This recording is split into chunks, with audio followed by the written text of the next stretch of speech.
It's Leigh. I'm at SoCo. We're going to do the bumper blouse sew along today, and I used a really thin, lightly textured cotton. It's an Indian cotton.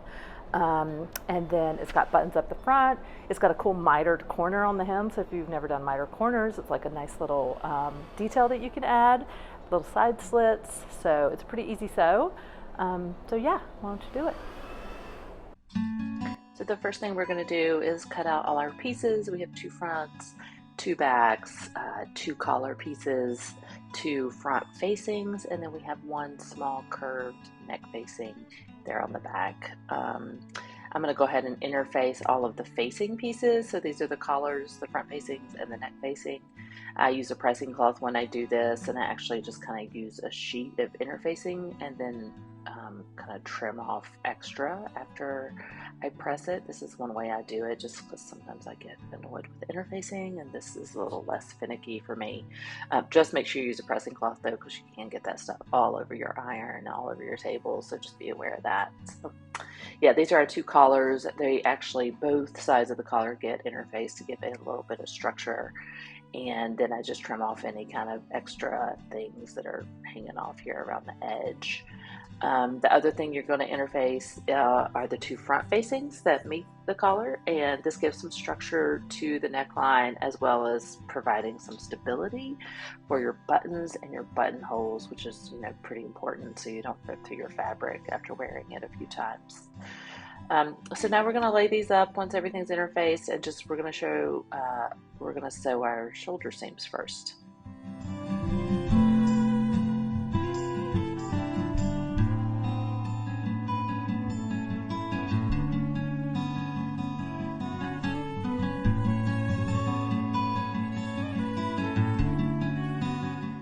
So while I'm here, I'm still on my single needle. I'm going to go ahead and do the back seam as well.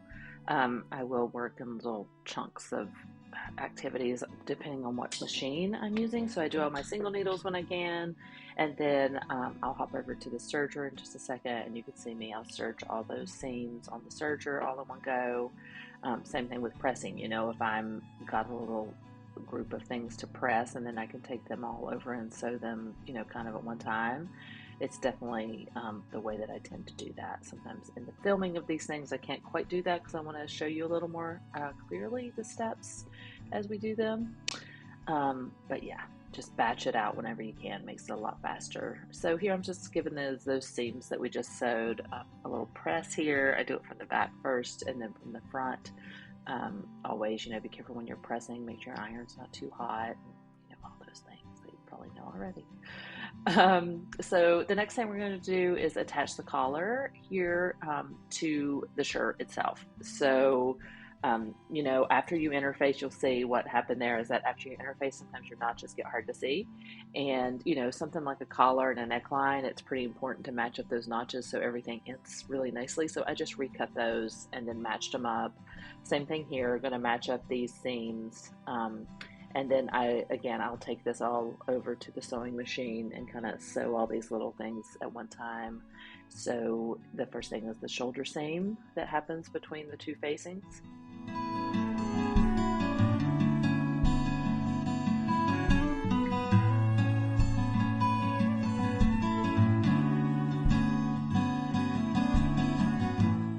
On these seams, I'll just kind of finger press them. The next thing I'm going to do on the serger on this piece is to finish all the outside edges.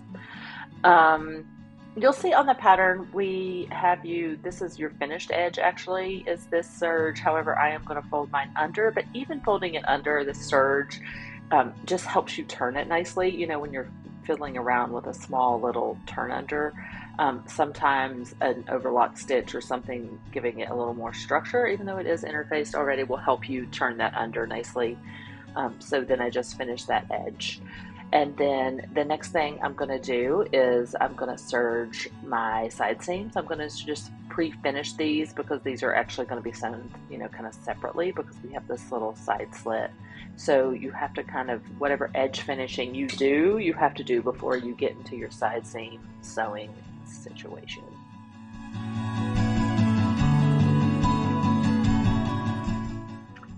So I'm going to go ahead and, do all of those. There's 4 total.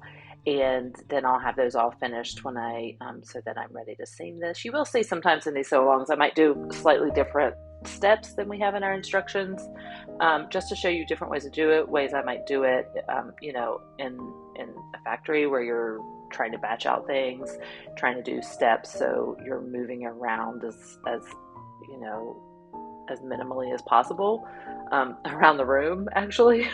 So I kind of batch out things, so you'll kind of see that. So I'm kind of prepping a bunch of stuff right now to get ready for sewing my collar on and my hem. So I'm trying to do a couple of steps. So here I am sewing the actual side seam, and I will stop. There is on your pattern, there's a place where you stop at that point. So make sure you stop there and do a little back tack, because that's where we need to leave the opening for the slit. So you can see on mine, I think at some point that where I stop, it's just a white dot. So those are open. And this is what it looks like after you sew that. So the next thing we're going to move into is I'm going to go ahead and do the mitered corner again, because I'm here and I'm seeing it needs to get done. So this is how we're going to do this mitered corner. It's already been cut into this angle piece, which is nice. We're going to stitch that with a small seam allowance, and then this is kind of, I just wanted to show you what is going to happen here is that gets turned out, and you already start to see that kind of creates like a cool hem. You get a nice little mitered corner detail there. I'm going to press under all of the raw stuff, so it'll be a really nice clean finished hem with that little miter detail. So you're going to go ahead and stitch all 4 of those miter corners.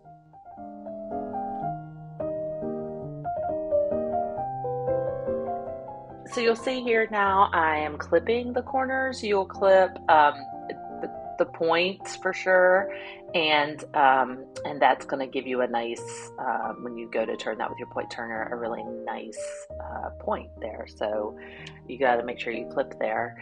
So I'm moving kind of straight in here to sewing on the collar. You will notice there at the beginning, sorry I didn't do a detail of that, but you actually do not start on the far end of the collar. There is a notch that's marked there. You start at the notch, and that's so that you can turn. You see I do point out towards the end here. You're going to leave 3/8 inch, unsewn on the end of that collar. So you've matched up your notches. You're stopping at those final notches so that you're able to turn that collar. So this is the collar piece that gets attached to the body of the garment. And then I take it over to the table, and I always press it open to begin with, just because that gives a nice, gives me a nice flat seam. And then the way we're doing this collar, there's lots of different ways to attach a collar and do all this. Reducing bulk is really important in a collar. So this is the way we chose to do this collar. So we're pressing both of the seams up towards the top now, so towards the top of the collar. There are some, if you have a thicker fabric, some situations where you want to press those open so that you kind of, again, like reduce bulk. I was using a pretty thin fabric, and just pressing up towards the top of the collar was fine for this situation. So the next thing I'll do is I use a point turner on all those points and all those miters, and I'm going to go ahead and kind of pre-press up my hem. So I think we have a total inch allowed here in the hem. So a quarter of that will get turned under. So you can see I'm doing a little fold back, and then the hem will finish at 3/4 inch of a hem here on the bottom. And so I'm just going to kind of pre-press this hem all the way around.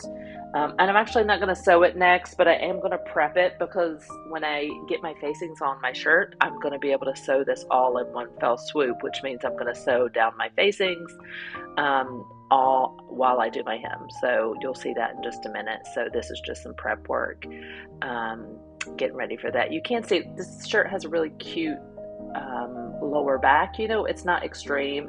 I'm not really into the extreme like front, like a mullet shirt, mullet dresses.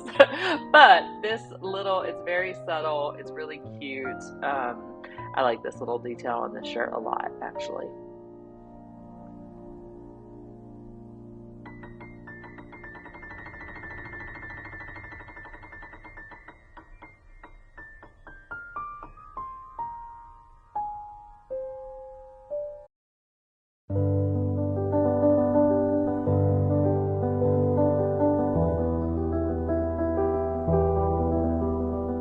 So the next thing I'm going to do is actually I have that serged edge of the facing that's not going to get sewn to the garment.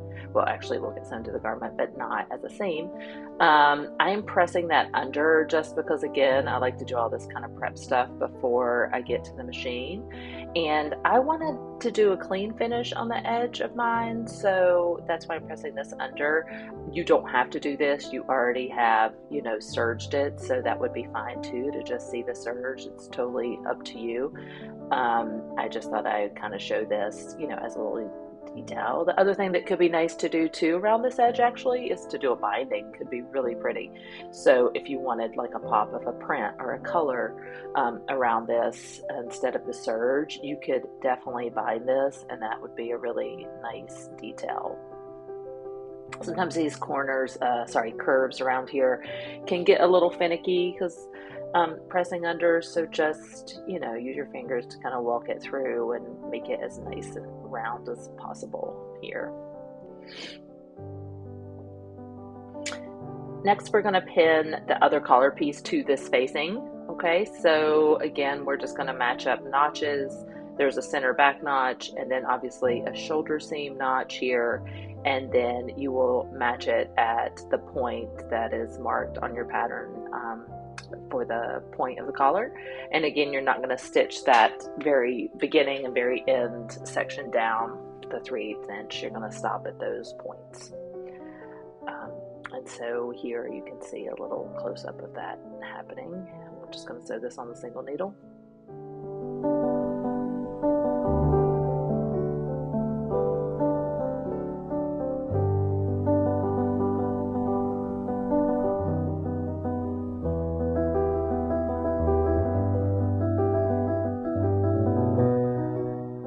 You guys have probably noticed, and if you watched any of my other sew alongs, I don't use pins all the time, so feel free to use pins wherever you feel like you need those to make your life easier. I'm pretty comfortable walking things around the machine, so sometimes I'll pin or put a little clip just to hold things for me. But after finishing that stitching, you're going to take it over here. Of course, you're always going back and pressing everything. That just makes everything look so much nicer. And then next thing we're going to do is attach this collar facing to the actual garment. So we're going to match up all those points, the bottom, along the front edge. And so there is, you'll see when I sew actually, and this is a little bit different than the instructions. I did mine a little bit differently, but you'll see how I stitch this. I have my pressed fold there on the hem, so I'm actually going to use that as a guide for my sewing. So I'm actually going to stop there. So you'll see this in just a second. It's easier to see it than explain it right now. But I just go ahead and putting a few pins here to hold this in place for me. This is one time when I will use some pins. So here, this is what I was talking about for the hem. So there is a notch there for my hem, and I'm actually going to go ahead and stitch across from my fold line, which you can see there, to that notch. And you'll see why when you go and turn your hem, and you can kind of finish it all in one go, which is kind of nice. And then I will just turn that corner there and just continue around the front of the placket here, around the button, what will eventually be the button area. And when I get to this point of the collar, I am going to pivot there. I'm going to make sure that all of my seam allowances are pointing towards the collar. I'm just going to stitch right over them. So everything is facing up right now towards the collar as far as the seam allowances go. And then here I turn and I'll just complete sewing. So sewing this collar, doing the other side exactly like I did that left side.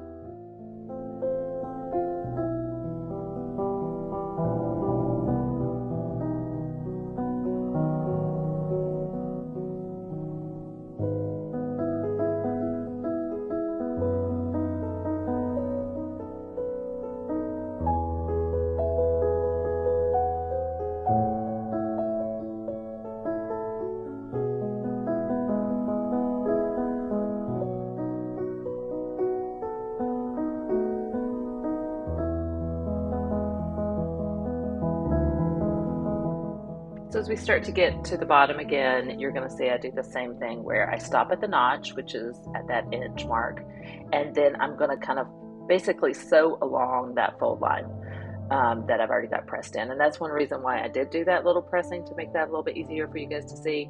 The next thing we'll do is all of these points you got to get in here, and I think I come back and actually trim them even more at the pressing table.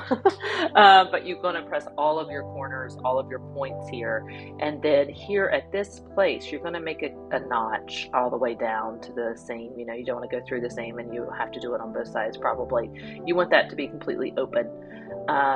So the next thing I do actually is trim off this bottom hem that has the interfacing on it as well. Just the interfacing part, you know, the facing, not the actual hem. So I trim that off to reduce bulk there. And then you can kind of see I use the point turner all the time. And you will notice Penland Textiles, if anyone from Penland Textiles watches this, I have your point turner. I think you have mine. I promise I didn't steal it when I told the last time, but somehow I ended up with yours. I just gotta call that out in case anybody notices that. Yeah, so here I'm using the amazing Penland Textiles point turner to turn everything. And again, I'm coming back and clipping this. I realized I didn't quite clip enough to make a nice point on these collars. So that's what's happening there, and the rest of this is going to be pretty much getting all those points out and then giving a nice press on the spacing, because the next thing that's going to happen is sew all this down. So I like to get it nice and tidy. I mean, I definitely use my iron a lot for this, and you'll see I will put a few pins just to hold everything in place, but I use my fingers as I'm sewing, and I use the iron to really help me, you know, in this stage. So pressing is really important. I actually really like it. And you know, sometimes in industrial sewing we don't always use it. We don't always have the time to use pressing, but you know, you're at home and you do, so it can make your life easier actually in the sewing and make everything look just a little nicer when it's finished.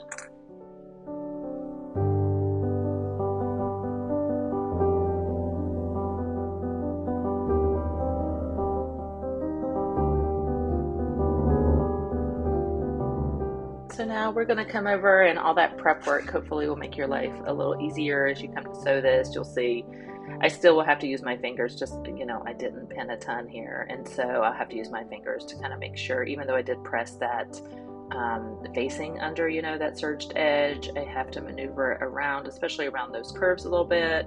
You know, this is definitely a place that maybe pinning it would have made my life easier, but you know, I kind of just jumped right in there. So definitely pin if you need to in this situation where you're sewing down on facing, because it's very easy around those curves and things for things to get stretched out and move on you, and all of a sudden you got all wonky facing. You'll notice I pulled out a pen. I tend to do that. Sometimes I'll sew over a pen if I'm pretty confident I'm not going to hit it, but I've just broken too many needles and messed up timing on too many machines. So yeah, so when you get to this bottom bit, you know, you're going to tuck all that in. Hopefully it hasn't moved around too much on you. Sometimes I think I was probably easing in a little something right there with my seam ripper. I would do that. I pressed all the way down, sorry, not pressed, I sewed all the way down on that area, and then I connect that line with my hem, which I'm going to go ahead and sew as well. So you're going to sew this hem, and then when you get to these mitered corners, you just want to make sure, you know, down in that corner that you're able to tuck in those, you know, your seam allowance under, so you get that nice clean finish. So just use your fingers to tuck that. You know, on this one, I just kind of did a square across all of this seam allowance here at the top of this slit, but you could do an arrow as well, so it's kind of like a point of a diamond up there. That's another way to finish that miter corner if you like that look better. I just kind of went for a straight across point here, and then you're just going to kind of continue around. Again, sometimes you are kind of fiddling with that under press right there along the hem, and that's just kind of part of it actually. And I do like doing that as I go, but again, if you want to put a lot of pins here, you could, if that makes it easier for you.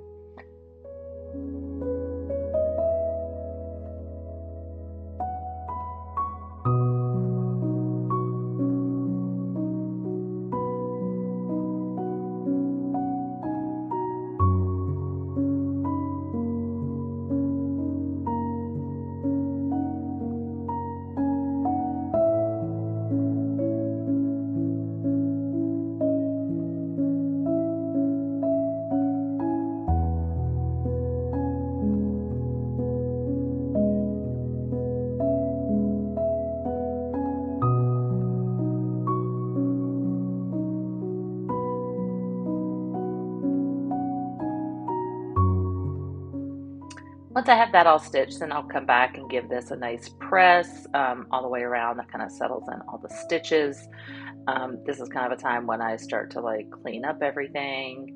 And yeah, you want that hem to be nice and sharp. So, you know, sometimes I will press it like a few times. Maybe never in the rest of the garment's life. Because I don't really press that much in real life, I should say. But I do press when I sew again.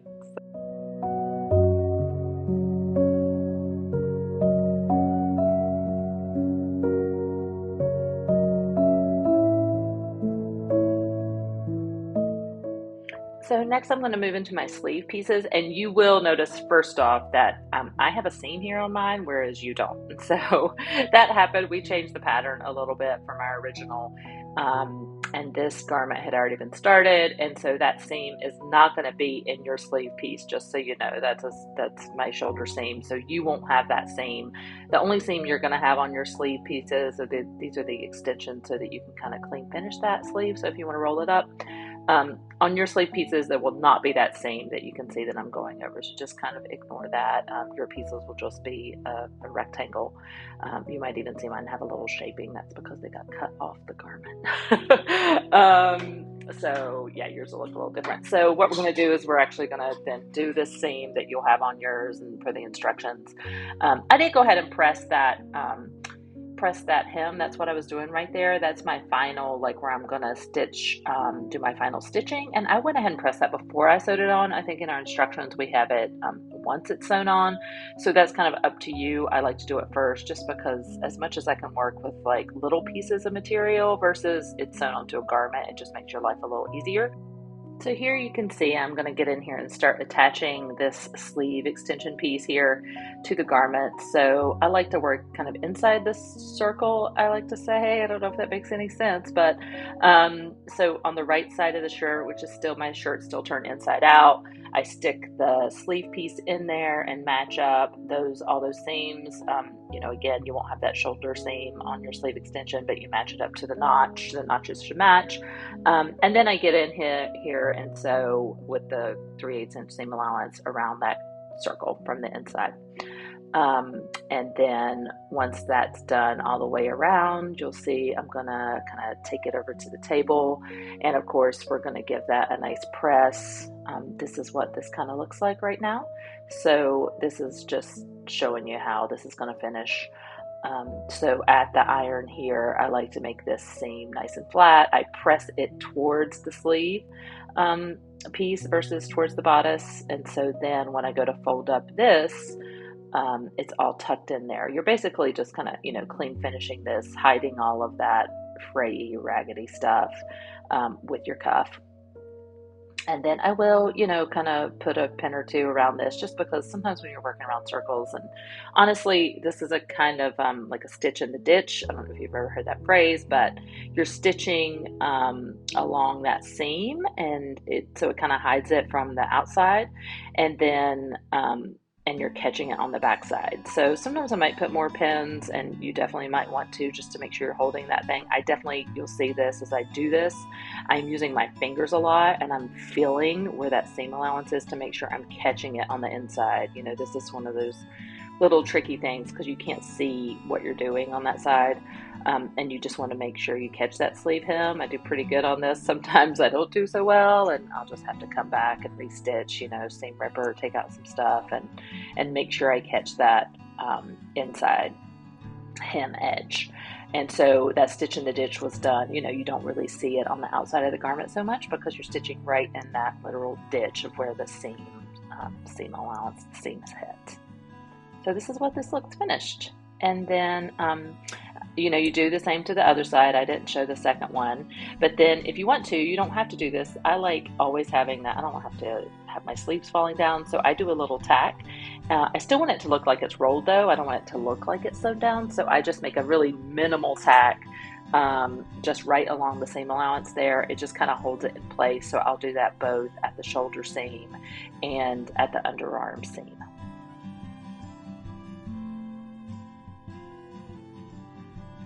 Then, you know, obviously gonna repeat on the other sleeve.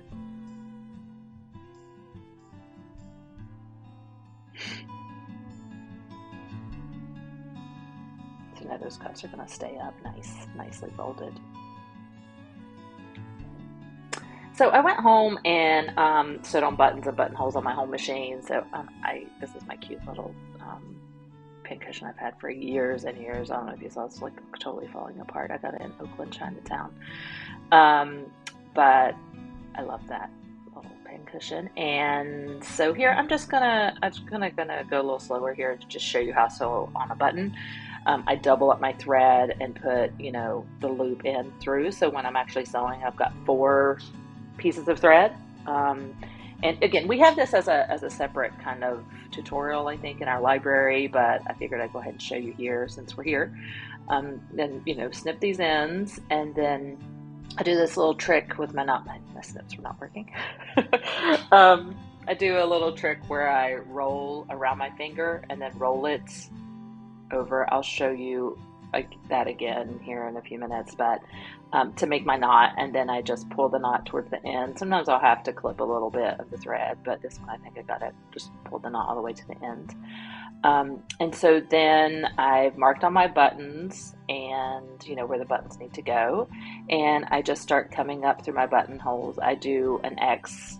Typically I'll do an X, and I know that there's different, you know, some people say you do straight, some people say you do X. It's just what I do.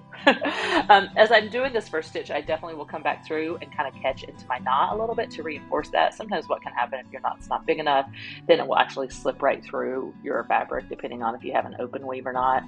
So I come back through on that first stitch, and then, you know, because I've got 4 threads thick, I don't have to do a ton here. This is also a loose fitting garment, so I'm actually not too worried about my buttons popping, you know, unlike a pants button or something that gets a lot of stress or some pressure. I'm not too worried about it here. I think I probably do 2 or 3 stitches through each, you know, through each section of holes.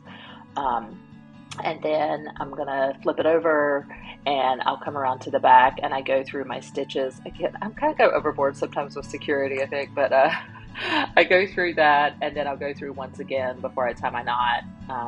So I just push my needle back through that loop that you make with your thread, and I go through twice, and then I pull it tight as close as I can get it to the stitching, and then I will usually send my needle back through the layers of the fabric, and this is just so I can clip my thread, and it's not going to pop out. It's kind of hidden between the 2 layers, so then I can get really, really close there, and I don't have any thread popping out. It's actually hidden between the layers. And then that's my button. Here, I'll show you one more time how I do that knot. And I have to say I lick my fingers before I do it, or lick the thread.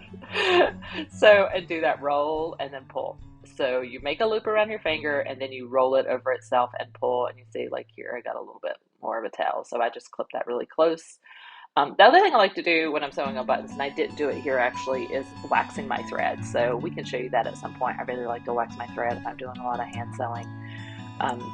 But here I am on my little home FOF machine doing my buttonhole, or a buttonholer with down at SoCo. So I figured I'd just show you on my little machine. You know, I've definitely tested this to make sure this is the right length before I did it on my shirt. I always do it on a swatch of fabric, make sure, you know, I've got my buttonhole really nice. I kind of wish I'd used a darker color for this buttonhole thread, but that's okay. You know, this is what I had. I was working with what I got, which sometimes I do. But this is my buttonhole, and then, you know, I will use the seam ripper. Sometimes I'll use a blade, but this is just seam ripper. It's what most people use at home. So you just want to be really careful when you're getting up to the top of that buttonhole, you know, that you don't just go through it. It's really easy to do that. And I always just check and make sure my button fits through the hole nicely. You know, mine, I prefer it to be a little tight, so it's a little snug, because that will get stretched out pretty quickly, and I would rather have that than like a big loose, you know, buttonhole. So here you go. This is your finished shirt. You know, it's got these nice roll-up sleeves, a nice notched collar if you've never done a notched collar before, a clean facing. It's cropped, so check your length. And yeah, I hope you have fun with this. I think it's a cute little shirt, and we're selling it separately now, which is great if you just want to make the shirt and not the jumpsuit. Yeah, if you can. So let us know if you have any questions, and I hope the sew along helps. And yeah, you guys are going to be like mitering everything now, I bet. So yeah, it's a good skill.